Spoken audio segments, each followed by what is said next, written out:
भारतीय जनता पक्षाने राज्यसभेची मला उमेदवारी घोषित केल्याबद्दल मी देशाचे पंतप्रधान श्री नरेंद्रजी मोदी, देशाचे गृहमंत्री अमित शहा, त्याचबरोबर जे.पी. नड्डा जे भाजपाचे राष्ट्रीय अध्यक्ष आहेत, राज्याचे उपमुख्यमंत्री देवेंद्र फडणवीसजी आणि महाराष्ट्र भाजपाचे अध्यक्ष श्री बावनकुळे यांचे मनपूर्वक आभार मानतो की माझ्यासारख्या नवख्या म्हणणाऱ्या म्हणजे त्या पक्षामध्ये गेल्यानंतर ताबडतोब ही जबाबदारी माझ्यावर त्यांनी सोपवली.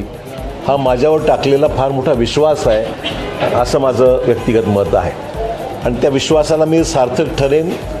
भाजपाचं काम राज्यामध्ये अधिक वाढवण्यासाठी माझ्याकडून संपूर्ण सहकार्य आणि मदत आणि मेहनत निश्चित मी घेईल आणि महाराष्ट्राचे प्रश्न, महाराष्ट्रातले विकासात्मक ज्या कल्पना आम्हा सर्वांच्या आहेत, जनसामान्याच्या आहेत, त्या राज्यसभेच्या सभागृहाच्या माध्यमातून निश्चित केंद्र सरकारच्या समोर आणून त्याच्यावर न्याय निश्चित मिळेल याबद्दल मला खात्री आहे. आणि त्यामुळे त्यांनी जो विश्वास माझ्यावर व्यक्त केला आणि ताबडतोब ही जबाबदारी राज्यसभेची उमेदवारी देऊन जी या ठिकाणी व्यक्त केलेली आहे त्याबद्दल माझे शब्द अपुरे पडतायत.